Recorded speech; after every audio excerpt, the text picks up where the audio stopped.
Son âge n'est clairement pas un frein pour enchaîner les victoires. À bientôt 73 ans, il est l'un des piliers du karaté français. Le Martiniquais Hugues Michelet a reçu l'une des plus grandes distinctions de la discipline en septembre dernier avec un grade de 9e dan. Reportage de Thierry Hillersin et Mourad Bouretima. C'est en 1967 qu'Hugues Michelet foule ses premiers tatamis. Le karaté est pour lui une leçon de vie. Au-delà des titres qu'il a remportés, ce savoir, cette connaissance qu'il a acquis à chaque fois qu'il portait le karaté-gi, ont fait de lui un homme. On va à l'école, on nous apprend à lire, à écrire, à compter. Mais rares sont les institutions où on nous apprend notre corps. Et je pense qu'on a la chance en karaté, on apprend à marcher, à faire un coup de poing, un coup de pied, à cette notion d'équilibre, cette notion de... Et puis tout ça nous amène, après quand on a compris, on cherche à tendre vers la perfection.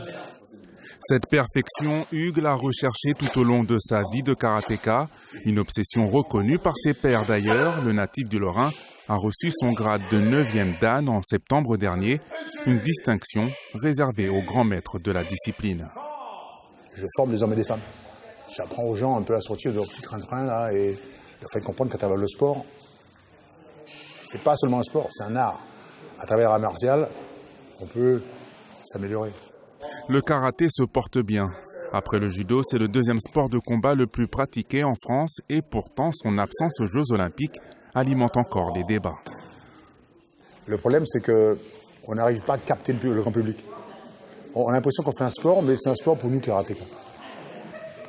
Je suis sûr que toi, tu viens au karaté, si tu n'as pas quelqu'un qui t'explique, tu ne sais pas. Tu vas jouer au foot, le ballon il est rentré, tu sais qu'il y a un but. En karaté, qui a gagné, qui a perdu, tu ne sais pas, en fait. Ce constat a amené Hugues à s'investir encore plus dans le karaté. Aujourd'hui arbitre international, le Martiniquais transmet aux nouvelles générations ce qu'il a compris. Un terme cher à ses yeux, car avant d'enseigner, il faut avant tout comprendre une belle leçon de vie.